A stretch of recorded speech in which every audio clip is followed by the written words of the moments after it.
Bonjour à tous, j'espère que vous allez bien, que vous êtes confortablement installés. Nous sommes prêtes à vous faire vivre une excellente semaine. Le club, c'est maintenant.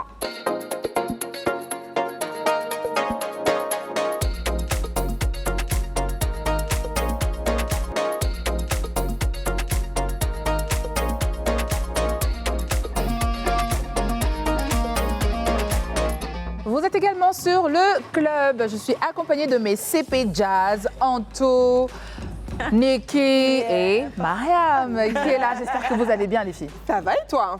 Bah, ça va. Ça va? Ça va. Moi, je vais très bien. Je trouve que vous êtes quand même en beauté, là. Qu'est-ce qui se passe? On n'était pas... Tu fais comme si on n'est pas tout le temps en beauté. C'est ce qu'elle voulait dire que d'habitude, c'est pas trop ça. Et aujourd'hui, on a fait des efforts. Non, Marino, vous par êtes contre, trop belle, franchement, j'adore le style. Oui, Thank oui, you. oui. Et puis dans ma couleur préférée en plus. Bonsoir chez vous. Merci. J'espère que vous allez bien. Laisse-moi que la accueillir presse se passe bien. ton compliment avant de passer à autre chose. On peut briser le succès de quelqu'un comme ça. Pardonnez les téléspectateurs. Marino est belle, elle s'appelle dans ma couleur. C'est ça. Merci, merci. Alors, les filles, on va, comme je le disais, on va parler de choses très sérieuses aujourd'hui. Mais avant, j'ai une autre nouvelle pour vous et pour nos téléspectateurs. On le sait, octobre, c'est le mois dédié à la lutte contre le cancer du sein. Nous aurons donc des émissions spéciales dans les jours à venir. Mais octobre n'est pas que rose, il peut être aussi bleu, puisque le 15 octobre, c'est la journée mondiale du deuil périnatal. Et ça, nous n'en parlons pas suffisamment. C'est pour ça que ce mois d'octobre, nous avons décidé qu'il soit rose et bleu. Nous savons qu'il y a des milliers de femmes qui nous regardent et qui passent par cette terrible épreuve, mais également des milliers de couples. C'est pour leur apporter notre soutien qu'avec Manuela Yé, une de nos CP, Mamange, nous allons avoir chaque jour, à compter d'aujourd'hui, et ce pendant 16 jours, une capsule informative sur le sujet du deuil périnatal. Et ça commence par celle-là. Savez-vous qu'octobre n'est pas que rose? Octobre rose fait référence à la lutte contre le cancer du sein, cause pour laquelle nous sommes tous dévoués. Mais laissez-moi vous dire qu'octobre est aussi bleu. Bleu qui fait allusion au deuil périnatal. Une date à retenir, 15 octobre, journée mondiale de sensibilisation au deuil périnatal. Vous la connaissez peut-être ou pas. En fonction des États, elle est plutôt méconnue. Pourtant, je suis sûre que si je vous demandais, vous connaissez dans votre entourage restreint ou plus large une personne qui a traversé cette épreuve. Ici, on ne va pas se contenter de parler de deuil périnatal, mais plus largement de perte d'enfant, ce qui englobe fausse couche, mort-né ou décès beaucoup plus tard, quelles que soient les circonstances. Alors, durant tout ce mois, nous aurons une pensée pour ces femmes, ces couples, et plus largement ces familles qui ont connu le deuil périnatal. L'objectif, aider et sensibiliser. Aider les couples à travers des outils pour traverser cette épreuve et leur apporter aussi beaucoup d'amour. Sensibiliser l'entourage sur ce qu'il faut faire, ce qu'il ne faut pas faire, ce qu'il faut dire, l'attitude à avoir durant cette épreuve. Alors si je vous demandais quelle est la différence entre le deuil périnatal et la perte d'un enfant? Que signifie le mot mamange? Vous saurez tout. Pour l'heure, retenez, octobre est aussi bleu. Franchement, on a hâte de voir les autres capsules. Déjà, je pense que celle-là a été très informative. Oui. Et c'est bien qu'on mette la lumière aussi sur ce sujet-là. C'est très important. Manuela Yé, qu'on a déjà reçue plusieurs fois sur ce plateau, son énergie, elle est limite contagieuse. Donc, elle sait de quoi elle parle et je suis très contente qu'elle aborde ce sujet-là, surtout dans le mois d'octobre. C'est très rare qu'on en parle, donc Oui, c'est merci très à rare toi. qu'on en parle. Moi, je loue son courage parce qu'on la voit beaucoup mener des actions comme ça contre le deuil périnatal sur les réseaux sociaux. Vraiment, courage, ma CP. Et vraiment, courage à toutes ces mamanges-là et ces papanges aussi qui traversent ces moments difficiles-là. Moi, ça me renvoie à notre thème du jour, justement, parce que quand on parle d'octobre rose, on parle aussi et d'octobre bleu maintenant, on parle aussi beaucoup de santé mentale, parce que c'est pas facile de justement mentalement pouvoir mener ce combat-là. Et donc, justement, ça me rappelle notre thème du jour. On ne peut pas réussir si on n'est pas bien dans la tête. Et ça, je pense que c'est dans tous les domaines. Mais aujourd'hui, on va lier ça à la vie professionnelle, parce que le travail, je pense que ça représente 80-90% de notre vie quotidienne. Donc, est-ce que selon vous, il y a un lien entre la santé mentale et la réussite professionnelle? Ça va être la question du jour. Effectivement, et pour appuyer cette question, on sera accompagné de 2 invités. Alors, on aura Monsieur Arnaud Dabier, qui est psychologue et psychothérapeute. Il est à la tête du cabinet psychologue Dabier et il vous propose un accompagnement personnalisé en cas de dépression, burn-out, relations de couple conflictuelles ou compliquées. Et en face de lui, on aura coach Augusta Lagos. Elle propose également un accompagnement en entreprise, mais aussi pour des particuliers. Donc, on a 2 fortes têtes qui viendront nous aiguiller, nous donner des éléments de réponse et des pistes de solutions. Super. Car il est important de lever le tabou sur la santé mentale en entreprise. On n'en parle pas assez. Il y en a qui se meurent à petit feu. Et aujourd'hui, on a décidé de mettre la lumière sur cette thématique. Voilà, on va à présent accueillir nos invités sur le club.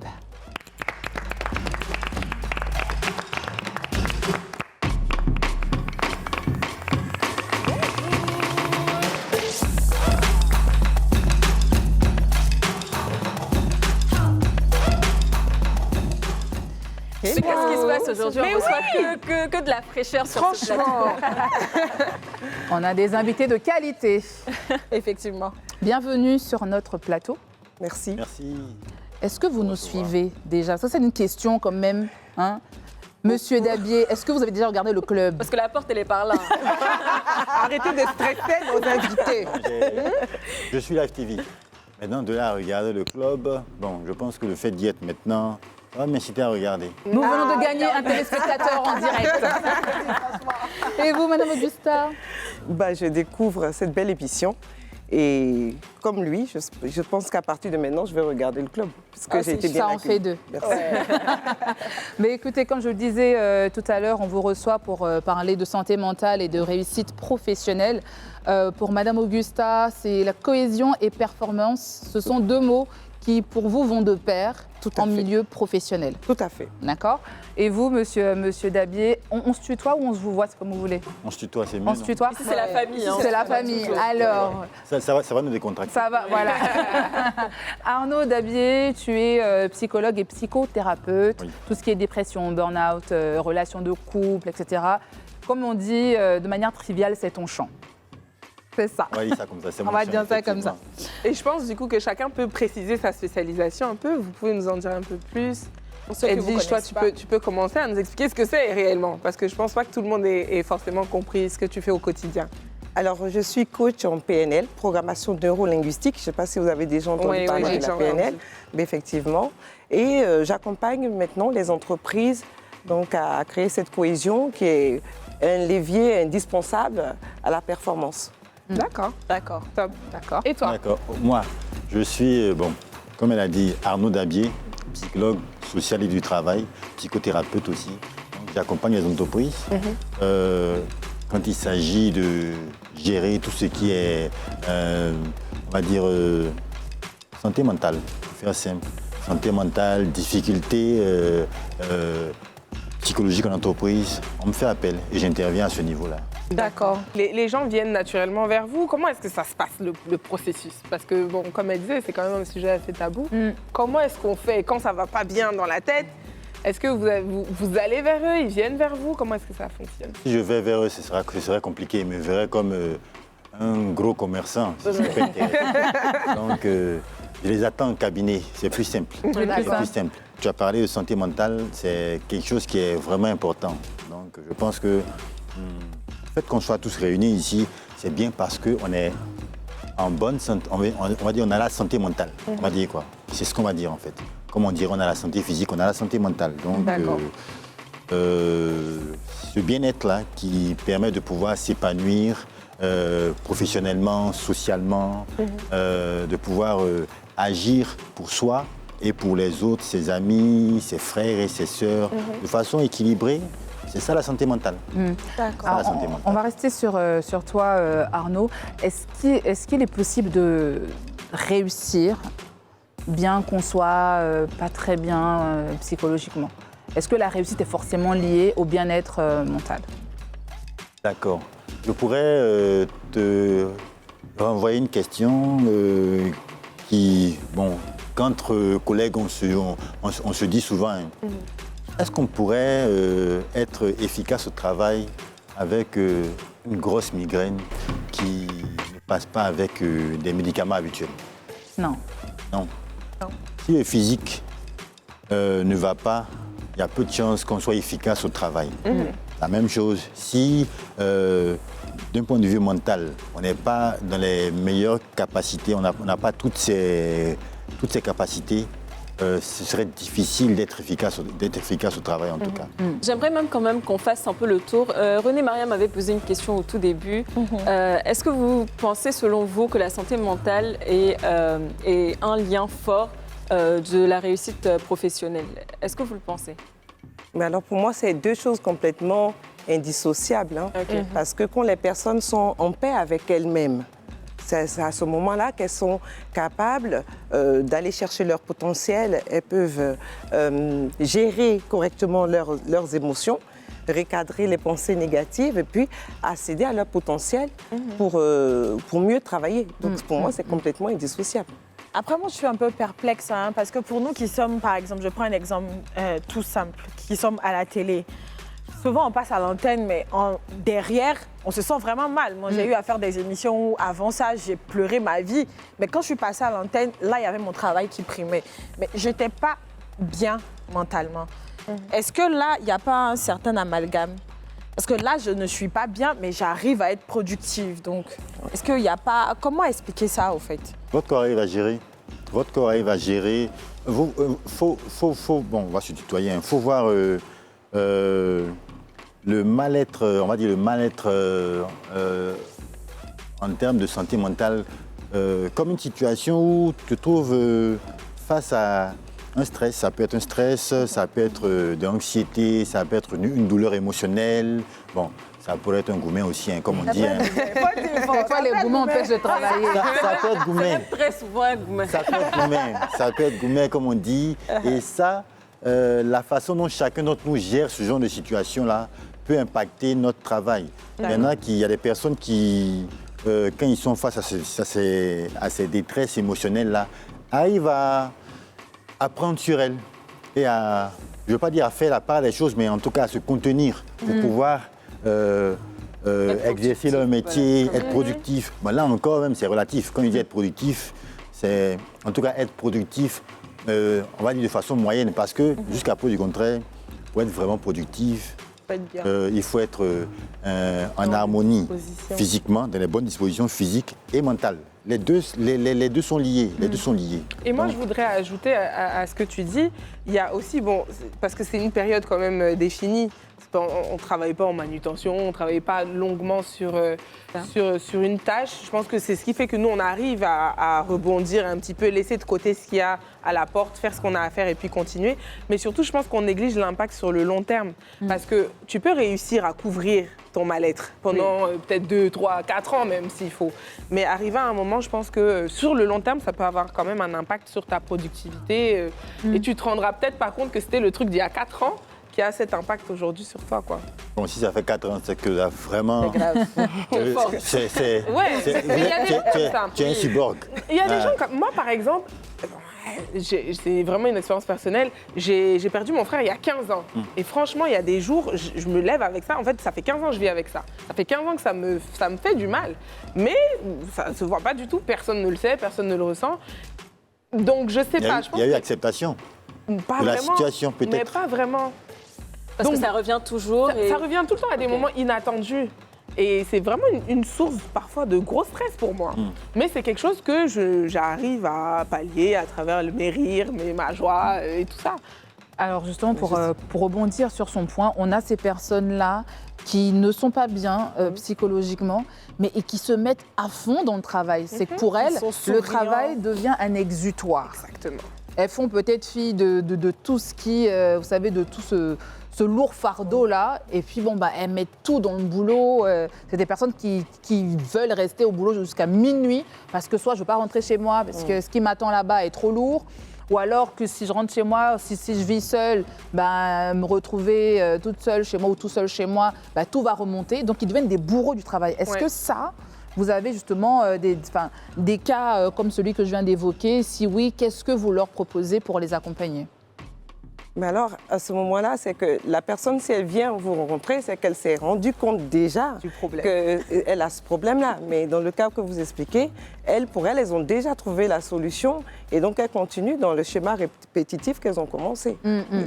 Mais sinon, la personne qui se rend compte, c'est qu'elle est en quête de solution et du coup, on va aller voir avec elle, à quel niveau est-ce qu'on peut travailler? Est-ce que c'est sur le domaine, c'est sur le plan des pensées, qu'il y a qui sont des pensées négatives qui reviennent souvent, donc on va aller essayer de les recadrer. Est-ce que c'est sur le plan émotionnel, donc pareil aussi, ou alors si c'est un comportement qu'il faut recadrer. Quels sont les cas que vous avez le plus souvent rencontrés Bon, pour ma part, moi, comme tu disais, j'ai déjà eu affaire à des personnes qui ont fait un burn-out. Donc, tu peux expliquer ce qu'est un burn-out pour ceux qui nous regardent? Le burn-out, pour faire simple, c'est un syndrome d'épuisement physique et psychique. Donc, c'est une situation où le corps dit stop. Je ne peux plus avancer, je ne peux plus rien faire, je suis à bout de souffle. Physiquement, je ne peux plus tenir. Psychiquement, je ne peux plus tenir. On va dire psychologiquement, je ne peux plus tenir.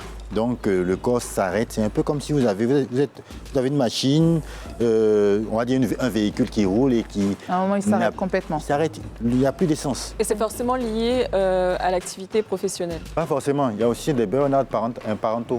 Il y a aussi des burn-out parentaux. Vous vous trouvez dans une situation où vous avez une maman, bon, c'est un exemple, qui se retrouve avec des jumeaux. Bon, imaginez un peu une telle situation, des jumeaux en 2024 là. C'est pas évident. C'est vraiment pas évident. Pourquoi 2024? Alors justement, tout peut être combiné, c'est-à-dire il peut avoir ce burn-out professionnel, parental, et là du coup... C'est pourquoi j'ai parlé de 2024. C'est une combinaison. On doit travailler en tant que femme pour nourrir sa famille, pour contribuer aussi, apporter sa pierre à l'édifice. Et on doit travailler, là ça devient compliqué de devoir gérer des enfants, le travail. Et le mari? Et le mari, bon, d'accord. Non, mais c'est une autre charge. Oui, c'est une charge émotionnelle aussi. D'être performante au travail, parce qu'on doit aider le ménage à vivre, etc. Moi, j'ai aucun problème avec ça. Mais à la maison, en fait, quelquefois, tu es au travail et tu penses à la maison. Donc, le petit dernier, il n'a plus de chaussettes. Bon, là, les goûters sont bientôt terminés. Monsieur, la chemise, machin. Je pense qu'il y avait même une étude, j'ai vu, je pense qu'on va peut-être retrouver ça tout à l'heure. Le cerveau de la femme, il s'arrête jamais. On est pratiquement tout le temps en train de tourner. Donc, lorsqu'on arrive en milieu professionnel, c'est parfois compliqué. C'est pour ça, dans certains cas, il faut savoir déjà, quand il s'agit du foyer, savoir déléguer les tâches à son mari aussi et vous mettre d'accord pour qui fait quoi à la maison. C'est surtout ça, se mettre d'accord. Se mettre d'accord. S'asseoir et puis se dire, bon, ok, voici la situation. On a des jumeaux. Il faut bien qu'on trouve une solution. Seul, je me rends compte que je ne peux pas y arriver. Avec le travail, tout ça, ça devient compliqué. Tu vois qu'on me met une pression pas possible au travail. Qu'est-ce qu'on peut faire? Le mari qui devrait être compréhensif, même pas compréhensif, je dirais même qu'il devrait être humain. Puisque l'idée, pour lui, c'est d'accompagner sa femme dans la situation qu'elle vit, de maman. Et donc, lui devrait être humain pour se dire, OK, ma femme vit une situation comme ça, il faut que je m'adapte aussi. Il faut que je m'adapte pour être là pour elle quand c'est un peu compliqué. Si elle vient de travail, on va supposer qu'elle est fatiguée, elle s'occupe de l'enfant, elle donne la tétée. Bon, s'ils sont deux, ça, donc un ici, c'est pas évident. Hein. Donc, elle donne la tétée et après, elle est fatiguée. Elle peut prendre le relais. Quand les enfants sont, on va dire, quand les enfants font pas encore leur nuit, elle peut prendre le relais pour aider un peu. Ça la soulage. Donc, ça évite on va dire, de se trouver dans des situations où on fait un burn-out parental. Et donc, à part le burn-out, on a quoi d'autre? Tu as parlé tout à l'heure de personnes qui se jettent à corps perdu dans le travail. Ça, déjà, ça pose problème. Parce que l'être humain est censé, doit être en tout cas un être d'équilibre. C'est un peu un jeu d'équilibriste entre la vie personnelle, la vie professionnelle, la vie sociale. Et tout ce qui... En tout cas, l'idée, c'est d'être vraiment en équilibre perpétuel. Quand on s'investit un peu trop sur un point, sur un pan, ça peut poser problème. Ça peut poser problème. Si c'est au niveau du travail, si on décide de se jeter à corps perdu dans le travail, il y a de fortes chances que quelques temps après, on se retrouve en situation de burn-out, c'est sûr. Après, tout à l'heure, on parlait de ces personnes qui n'ont même pas conscience qu'elles ont un problème mental. Dans ces cas-là, comment est-ce qu'on fait l'évaluation psychologique de la personne? Comment emmener la personne à aller vers vous? Comment est-ce que vous arrivez à vous déplacer vers ces personnes-là? Déjà, ma confrère a dit une chose vraiment intéressante, et la demande. Un peu comme quand vous dites que je suis malade, mon corps ne va pas bien, je vais voir un médecin, vous devrez aussi faire la même démarche. Je ne vais pas bien, émotionnellement ça ne va pas. Je ressens une forte anxiété, c'est difficile à gérer. Je ne dors pas la nuit parce que je suis toujours en train de penser. Mais est-ce que justement, on n'est pas dans cette idée toute construite, aller vers un coach ou un psychologue, c'est des trucs de blanc. Ou bien même vers culturellement, c'est difficile. C'est très stigmatisé d'avoir un problème mental. Et c'est bien que Madame Augusta, vous faites des sessions de coaching, etc. Je pense que ça vous rapproche un petit peu plus des personnes qui en ont besoin. Ça déconstruit ce stéréotype-là. Et puis ça leur permet de réaliser que ça n'a rien de maraboutage ou de... Voilà, c'est pas quelque chose... voilà, ça leur permet de connaître de quoi on parle. Et que ce sont des sujets du quotidien qui s'ils ne sont pas bien traités, peuvent justement emmener des difficultés. Mais moi, Edwige, je veux te poser une question. Oui. Est-ce qu'il n'y aurait pas du coup aussi la responsabilité de l'employeur qui rentre en jeu? Parce que en tant qu'employeur, tu es censé, ou peut-être même le RH, ou toi, l'employeur même, tu pourrais quand même déceler un manque de performance qui serait peut-être dû justement à un problème de santé mentale ou de mal-être à la maison ou autre. Est-ce que, du coup, vous n'irez pas plutôt que d'aller vers un employé, mais plutôt aller vers les employeurs et leur proposer justement d'avoir déjà le déclic, de pouvoir identifier un employé qui serait mal en point et de pouvoir, du coup, le ramener vers vos cabinets respectifs? De toute façon, nous tous, on devrait être quand même éduqués un peu sur les symptômes de ces troubles, de ces difficultés. Quand si vous êtes avec votre mari, que ça fait un bon bout de temps qu'il n'a pas l'appétit, qu'il dort très mal, qu'il grignote, qu'il est anxieux, ça nous interpelle. Et si lui ne s'est pas rendu compte, nous, à côté, nous sommes là aussi en tant que un peu les anges gardiens des autres. Donc, attirer la sonnette d'alarme pour leur dire qu'il y a peut-être quelque chose là qu'il faudrait voir. Et au niveau des entreprises, par exemple, justement, avec moi, mon programme pour cohésion et performance, dont vous parliez, c'est toute l'entreprise en fait qui est concernée. Donc on va travailler avec le comité directeur, on va ensuite travailler avec les collaborateurs et on a même des journées de team building où tout le monde est ensemble pour ensuite travailler cette cohésion parce que qui va partir de la communication. Les employés sont en stress au travail, souvent parce qu'ils ne savent pas ce qu'on leur demande de faire. Du coup, voilà, ils font d'autres choses et derrière, c'est retour de bâton. Il y a plein de choses comme ça, la gestion du temps et tout cela. Donc, dans un univers comme la cohésion Flash Team Building, c'est l'occasion en fait de voir comment on donne un feedback pour permettre à ce que chacun se sente reconnu et à sa place. Et c'est à ce moment-là qu'on va retrouver sa place, on va se sentir en paix et en excellente capacité de co-créer avec les autres et de mettre son potentiel au profit de la société. Merci beaucoup, Augusta, pour appuyer les propos de notre invité. On va regarder une petite vidéo et on revient en plateau. Je vais faire un burn-out si j'ai pas d'équilibre vie pro-vie perso. Oui. Si je travaille toujours plus que mes horaires. Non. Si j'ai trop de tâches à gérer. Oui. Si j'ai pas de reconnaissance dans mon travail. Oui, ça joue énormément. Si j'ai des mauvais rapports avec mes collègues. Oui. Si le travail devient une routine. Non.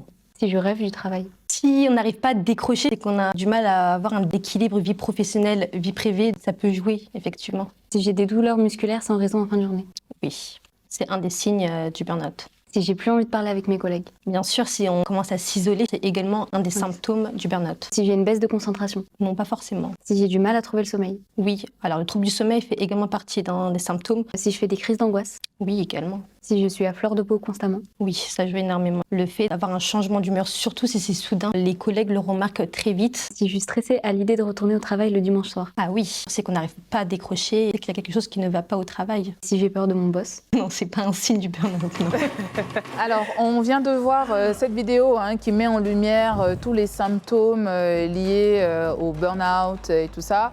On va rester sur notre invité et on va parler de l'environnement toxique. Vous êtes beaucoup, vous côtoyez beaucoup les entreprises, donc cet environnement-là, vous le connaissez bien. À quel moment est-ce qu'on arrive à dire que là, on évolue dans un environnement toxique? Dans la vidéo, on parle de rapports entre collègues, hiérarchie, etc., etc. À quel moment est-ce qu'on se dit « je travaille dans un environnement toxique » et là, j'en peux plus? Oui, parce que quand vous arrivez dans une société, dans une entreprise, vous venez parce que cette entreprise, quelque part, répond à vos valeurs. Oui. Donc, quand vous êtes dans cet environnement et que plusieurs fois, vous sentez, vous avez beaucoup de frustration, ben vous sentez qu'il y a quelque chose, vous êtes complètement en décalage peut-être avec les valeurs de la société. Donc ça, c'est quelque chose qui est une sonnette d'alarme aussi pour vous dire, je suis peut-être pas à ma place. Ça, c'est d'abord un. Ou alors, je n'ai peut-être pas compris aussi la mission, ça aussi, ça peut... Ça aussi, c'est un point. Mais tout à fait, la mission qu'on m'a assignée. Je veux relever une chose assez intéressante dans ce qui est passé. Le manque de sommeil. C'est capital, c'est primordial de dormir pour reposer le cerveau. Tu as évoqué tout à l'heure le fait que l'homme et la femme sont un peu différents au niveau du cerveau. Effectivement, quand un homme se repose, il y a moins de zones, en tout cas quand il est couché, il y a moins de zones qui sont actives que chez la femme. Sûrement à cause de nos différences émotionnelles et psychologiques. Ça, c'est évident. Mais tout compte fait, il est important de prendre le temps de reposer son corps. Le sommeil est réparateur pour le corps et pour le cerveau, qui ne dort pas vraiment, mais qui se repose, qui recharge les batteries, qui prend le temps de ranger tout ce qui a été emmagasiné comme information pour être prêt pour le lendemain.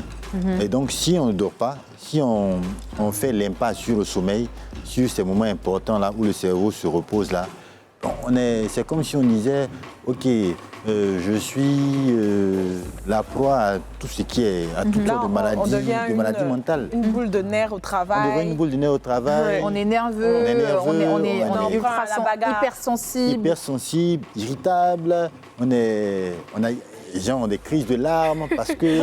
Ouais, moi, je dors jamais, donc je me sens vraiment visée par tout ça. Dormir, il faut dormir, c'est important. Non, mais là, le point que tu viens d'évoquer, Arnaud, est tellement important. Les crises de larmes, je sais que ça m'est déjà arrivé, où tu es là, tu as juste les larmes qui te montent. Et on ne sait pas pourquoi. Et tu ne sais pas pourquoi, mais tu as juste envie de pleurer. Et puis là, si quelqu'un passe et te regarde, tu craques. C'est quel gars qui a brisé son cœur alors que toi-même, tu ne sais même pas pourquoi tu pleures. En fait, c'est un peu comme si c'était des moyens que l'organisme trouvait pour essayer d'évacuer. Ah, ok. Pour évacuer un peu. D'accord.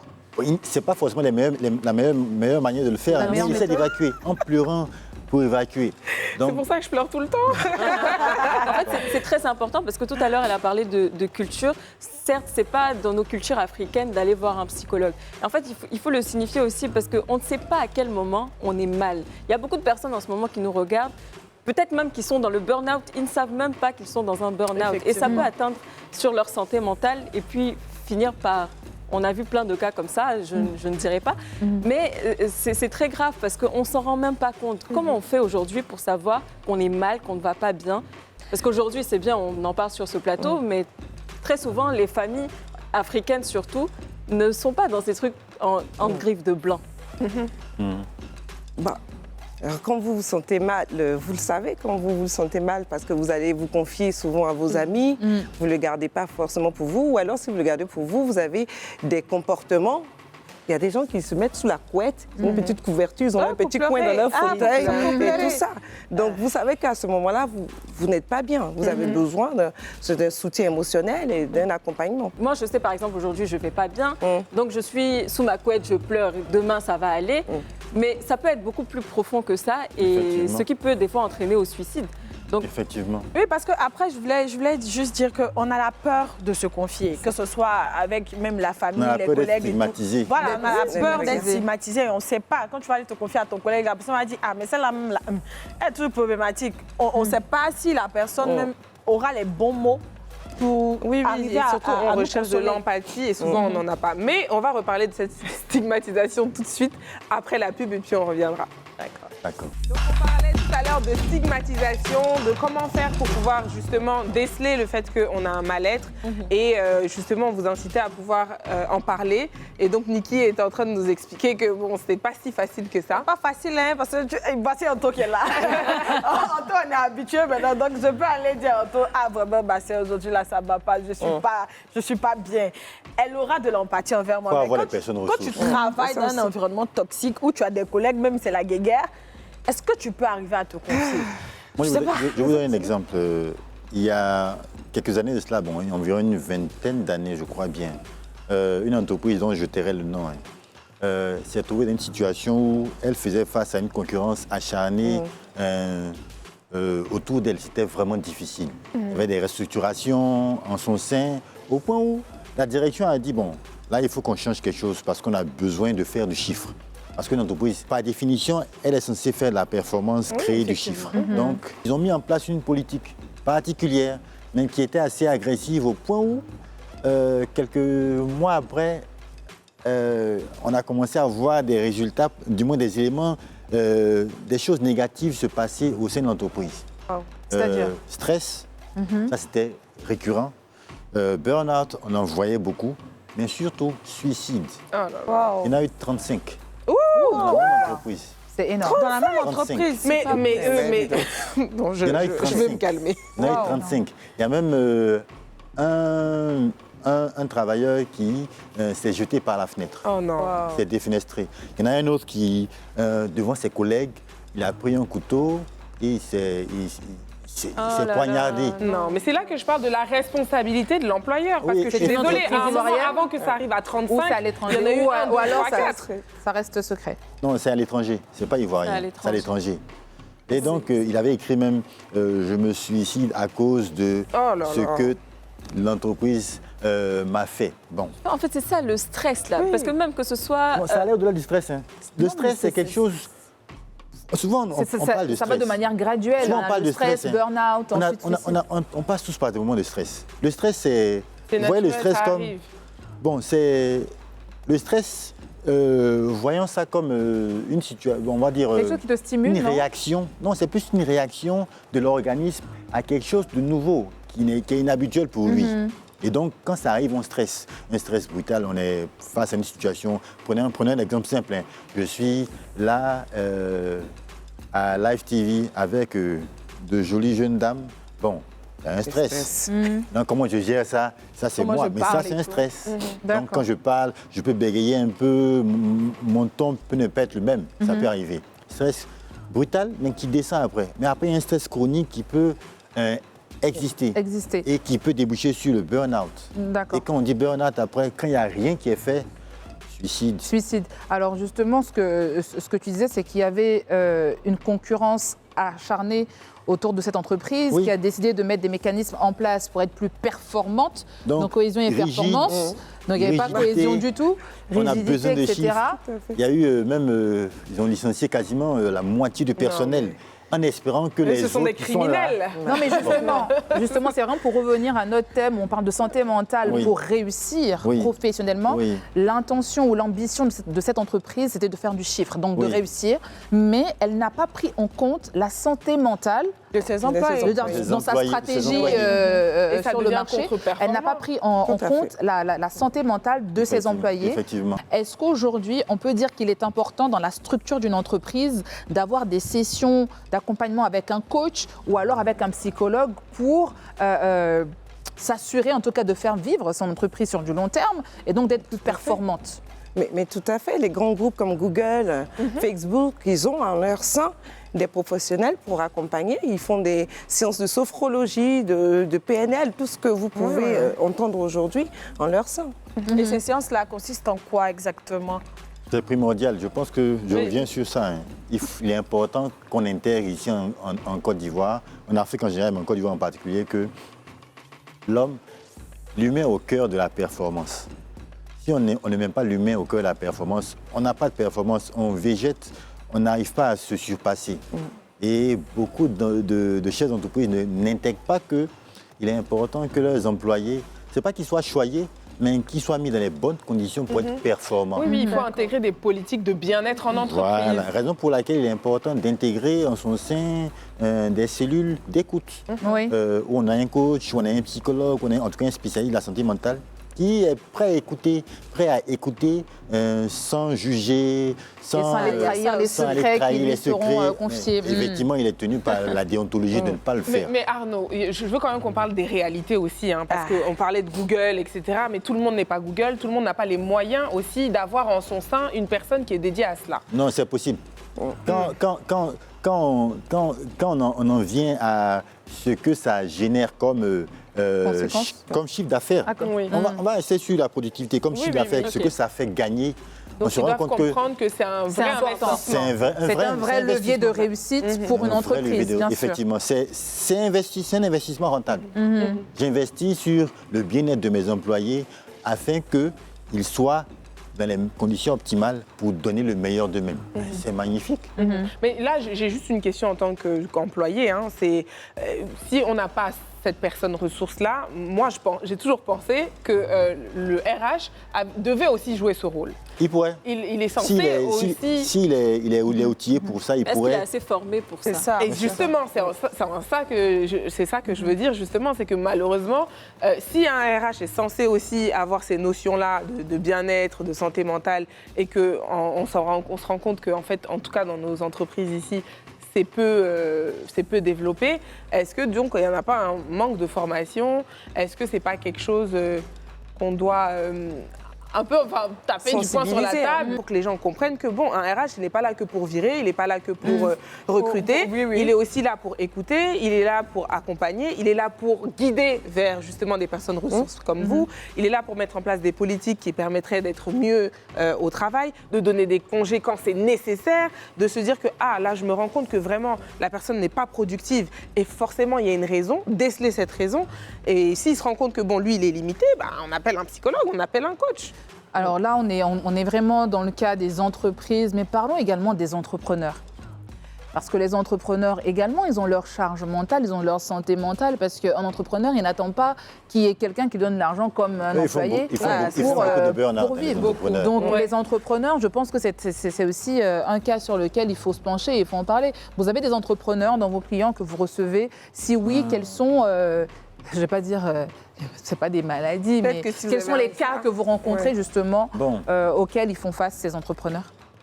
Donc, pour moi, madame d'abord. Alors moi, je rencontre, moi je suis coach, mais tout ce qui va être d'ordre thérapeutique, il y a des prises en charge cliniques, c'est comme ça qu'on dit, qui sont faites avec les psychologues. Moi, je vais rencontrer des entrepreneurs qui sont débordés, donc qui ont besoin de déléguer, qui ne savent pas le faire.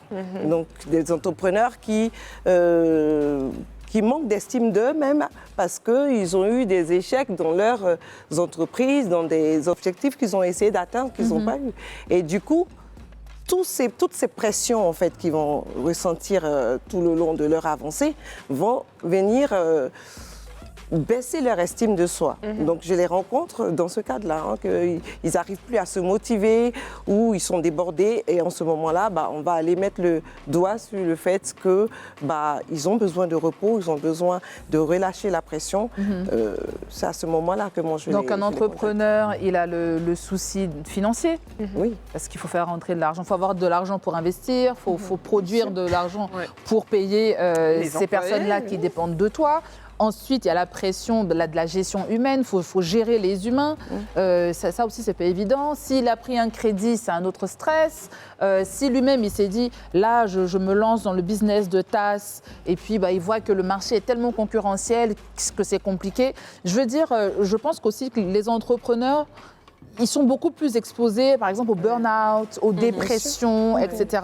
Ils sont beaucoup dans un environnement toxique parce que déjà, être là à réfléchir, avoir une idée, essayer de la développer, essayer de la mettre sur le marché, voir que ça ne marche vraiment pas, il n'y a pas de main-d'œuvre, il y a plein de soucis.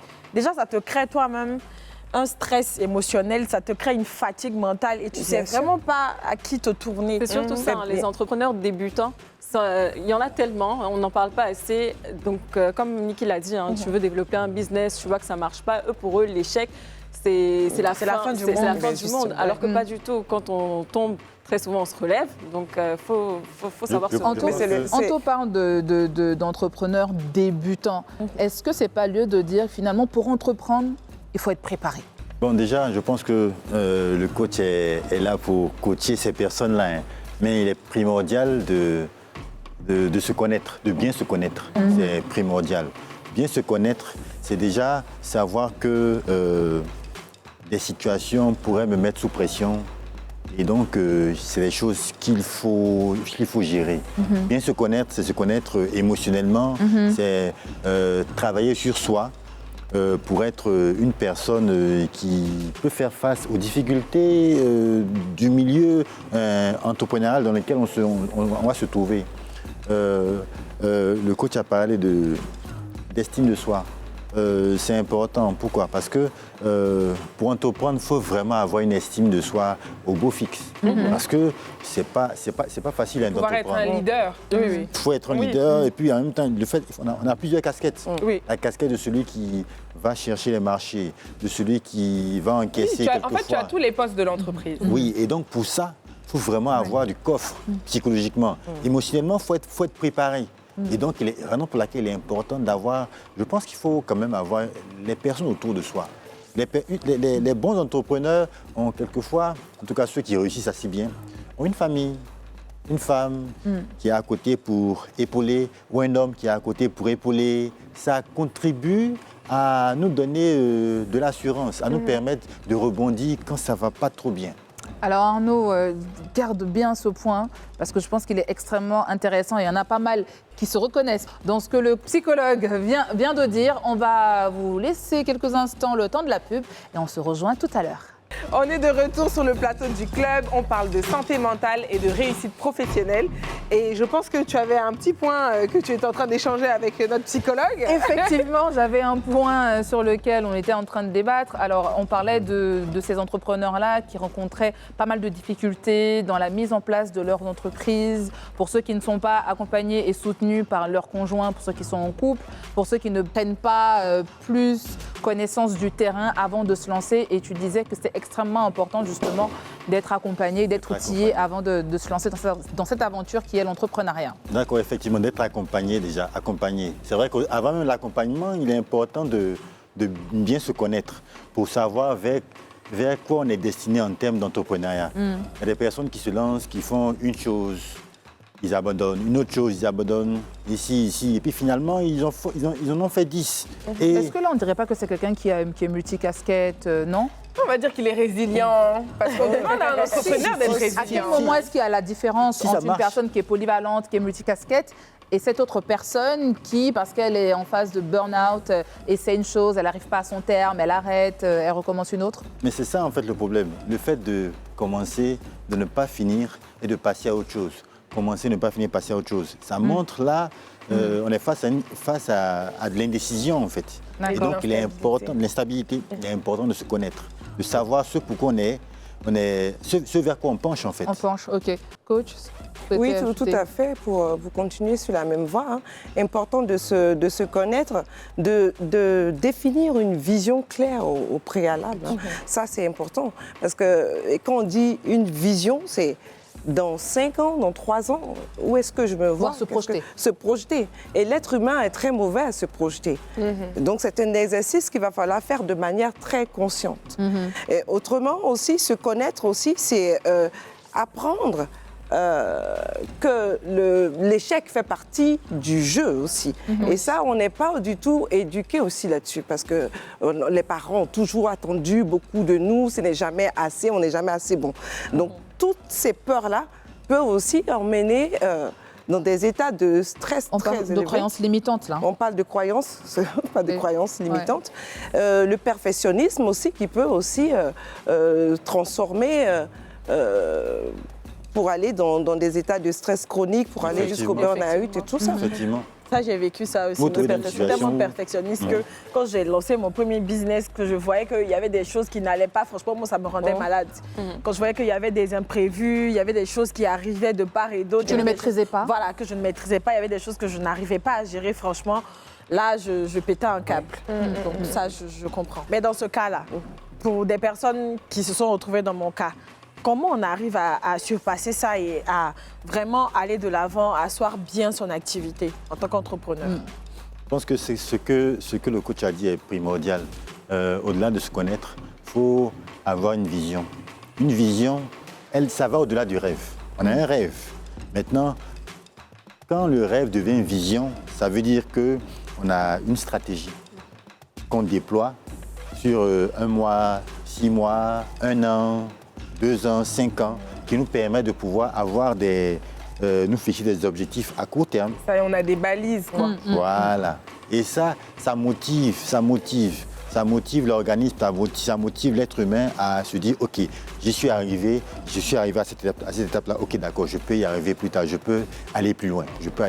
Donc, au fur et à mesure qu'on déballe, qu'on détaille sa vision en objectif à court terme, à moyen terme et à long terme, on peut arriver à créer quelque chose de clair. Mais ça, il faut l'écrire. D'accord. Il est important de sortir de l'idée que tout est dans ma tête. J'ai tout en tête, ça va, j'ai tout en tête. Le mieux, c'est d'avoir un carnet dans lequel vous notez tout ça. Vous notez, ça peut être un carnet, ça peut être aussi quelque chose de numérique, ça dépend. Mais en tout cas, ayez quelque chose de clair. Un peu comme une entreprise serait en train de faire un plan qu'elle déballerait de façon numérique. Ayez quelque chose de clair. Mais coach, moi je voulais vous demander, du coup, est-ce que, parce qu'on voit et on entend souvent que tout le monde n'est pas fait pour être entrepreneur. Donc je ne sais pas si, donc il y a le côté, c'est vrai qu'il y a la préparation, il y a le coaching, mais est-ce qu'il y a une notion de personnalité qui joue et qui fait que, en fait, vous ne pouvez pas, entre guillemets, soigner quelqu'un qui, de base, a une personnalité qui ne colle pas, en fait, avec le monde de l'entrepreneuriat. Avec l'entrepreneuriat, parce qu'il n'est peut-être pas outillé pour pouvoir justement tenir sous ce stress. Donc en fait, la réponse se trouve directement dans la question, parce que c'est qu'il n'est pas outillé. Donc tout le monde est en capacité d'entreprendre. C'est clair. Voilà. Moi, je pense que à partir Donc, du moment pas... Voilà, vous avez- parce que les gens aiment beaucoup dire, oui, parce que moi j'étais très carriériste, mais j'étais dans un canevas où c'était sûr que j'allais faire ci, mes parents ont toujours eu une vision pour moi, et donc le fait que j'entreprenne aujourd'hui, ça a un peu choqué tout le monde, parce que j'étais la fille studieuse à l'école qui avait sa vision de carrière. Et j'avais pas l'esprit entrepreneurial, ça s'est développé plus tard. Donc, moi, je ne suis pas du tout d'accord avec ce truc de tout le monde n'est pas fait pour être entrepreneur, mais justement, je voulais que vous le disiez et que vous expliquiez aux gens que justement, il faut outiller, il faut arroser. Voilà, il faut arroser, il faut aller dans l'action. Et puis, comme disait tout à l'heure le docteur, pour réajuster, peaufiner et aller pas à pas dans une stratégie d'amélioration constante qu'on appelle le Kaizen, non? Donc, tout le monde peut, le Kaizen. Le Kaizen. Le Kaizen. Oui. Tout le monde peut être entrepreneur. Maintenant, peut-être que vous, chemin faisant, vous allez vous rendre compte que c'est pas ce qui vous fait vibrer le plus, vous sortez de là. Ou alors, les gens qui vont aller d'un projet à un autre, on en revient au problème de vision. On ne sait pas qu'ils n'ont pas la fibre entrepreneuriale, c'est qu'ils n'ont pas encore mis à clair leur vision et qu'il faut que...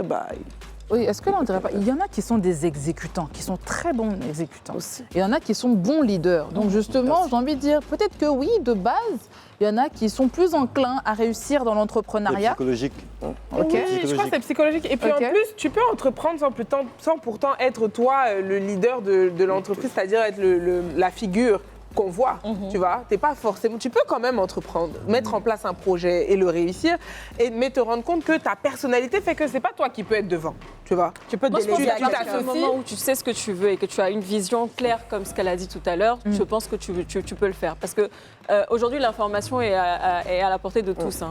On a Google aujourd'hui, on peut s'informer sur Google. Donc, si vraiment tu veux, tu peux le faire. Tu peux le faire. Moi, je voulais quand même qu'on passe à un autre point. On va parler de l'homme et de la femme. Tout à l'heure, vous en avez parlé rapidement. Est-ce que vous pensez réellement qu'il y a une différence en termes de performance entre l'homme et la femme et même en termes de santé mentale? Bon. Docteur. J'ai hâte d'entendre cette réponse. En termes de santé mentale. Fais attention, tu es le seul homme qui nous parle. C'est vrai. Mais là, c'est son invité comme ça. Je comprends. En termes de santé mentale, il faut dire que tu as évoqué une chose intéressante tout à l'heure en disant que un homme et une femme au repos n'ont pas les mêmes... en tout cas, quand on fait les IRM, La femme on réfléchit sent plus. qu'il y a de l'activité chez la femme. Ça peut aussi expliquer le fait que certaines femmes sont plus sujettes à des problèmes de santé mentale. Anxiété, dépression. Les statistiques nous disent qu'une femme sur 5 est sujette à une dépression, alors qu'un homme sur 10 est sujet à une dépression. Waouh, la Donc, différence est grande. Elle est grande, c'est 2 fois plus chez la femme. Donc, effectivement, quand tu vois que la femme passe par l'accouchement, ce genre de choses-là, c'est pas facile. On peut comprendre que On ça a des puisse changements arriver. hormonaux tous Hormonaux, les mois. effectivement. C'est pas dû aux émotions aussi, quelque part. Oui, mais C'est hormonal. émotionnellement, Les hormones. émotionnellement, un homme et une femme, c'est deux. C'est vrai qu'on est complémentaires, mais c'est deux, on va dire, c'est deux personnes assez différentes. On se ressemble sur certains points, mais sur d'autres points, on est quand même, il y a de légères différences quand même. Alors, termes de psychologue, là, perception. on arrive au terme de notre émission. On souhaite que vous partagiez avec ceux qui nous regardent et nous en plateau vos derniers mots à l'endroit de ces personnes qui nous regardent, qui traversent des situations en entreprise, qui ont besoin de réponses, qui ont besoin d'être accompagnées. Vous, enfin toi, en tant que psychologue, qu'est-ce que tu leur diras? Tu as envie de leur dire? D'accord. Ce que moi je pourrais leur dire simplement, c'est de prendre soin d'eux-mêmes, de leur corps, de prendre soin de leur corps, de prendre soin de soi. Prendre soin de soi, c'est primordial. Ils doivent considérer que leur corps, c'est leur outil de travail. Si le corps ne va pas bien physiquement, mentalement, on ne peut pas travailler, on ne peut pas être efficace. Et ça se ressentira dans nos performances. Et forcément, le patron ou la patronne dirait « Mais qu'est-ce qui ne va pas? Mais tu n'es pas performant, tu ne donnes pas tu ne délivres pas comme il devrait. » Donc, on peut se retrouver exclu de l'environnement professionnel à cause de ça. Donc, il est important de tenir compte de soi. Et je reviens sur un élément important, l'assertivité. Faire ce que l'on dit et dire ce que l'on fait, c'est primordial.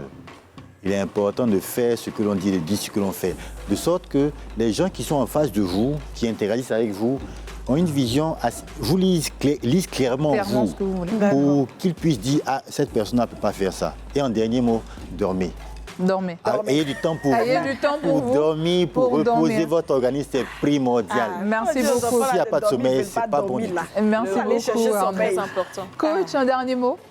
Alors moi, je dirais effectivement qu'on est dans ce monde-là qui va super vite avec autant de pression. On est dans le faire, dans l'avoir, ce qui est génial parce que ça nous stimule. Mais avant tout, nous sommes des êtres humains. Donc être humain, on a l'être. Donc, il faut d'abord penser à nourrir l'être. Et il y a les besoins primaires de l'être humain, boire, respirer. Donc, il faut travailler sa respiration, boire, s'alimenter, se reposer correctement. Et ensuite, nourrir ses valeurs, tout ce qui est de l'ordre de notre spiritualité. Il faut en tenir compte. Et après, forcément, les résultats s'en sentiront. Donc, prenez soin de vous. Voilà, c'est le maître mot d'aujourd'hui. Prenez soin de vous. Niki? Ouais, prenez soin de vous, c'est tout ce qu'on va dire, franchement. Et puis dormez aussi. Et puis dormez. Anto? Non, je pense qu'il faut avoir un bon rythme de travail surtout, c'est très important. Parce qu'il y en a tellement qui veulent tellement se surpasser, ils fournissent tellement d'efforts et puis au final, ils n'ont même pas le temps de se reposer. Donc prenez le temps pour vous et puis ça fera l'affaire. Bon, pour moi, une bonne santé mentale, c'est essentiel pour être performant, pour être créatif. Donc, pour les entreprises qui mettent la pression comme ça, dites-vous que plus on est stressé, plus on n'est pas bien dans la tête, moins on est performant. Donc, la performance, je pense que tout le monde la recherche et pour ça, il faut une bonne santé mentale. Il faut une bonne santé mentale. Merci Arnaud, merci Augusta d'avoir accepté notre invitation. En tout cas, ça a été très enrichissant de vous avoir sur le club aujourd'hui. Je pense qu'on va vous inviter à nouveau parce que vous avez pas mal de choses à nous dire. Oui, avec plaisir. Moi, je vais être coachée d'ailleurs. Voilà, ça fait une cliente en plus. Et chez vous, merci à vous de nous avoir regardés. J'espère que tout ce que nous avons dit sur ce plateau va vous aider, va vous aiguiller, va vous outiller. Pour vous, entrepreneurs, pour vous, employés, ne lâchez pas. Prenez bien soin de vous. Soyez à l'écoute de votre corps, de vos émotions, car on a besoin de vous. Je vous embrasse et on vous donne rendez-vous dès demain pour un nouveau numéro du club. Bye bye. Bye. Au revoir.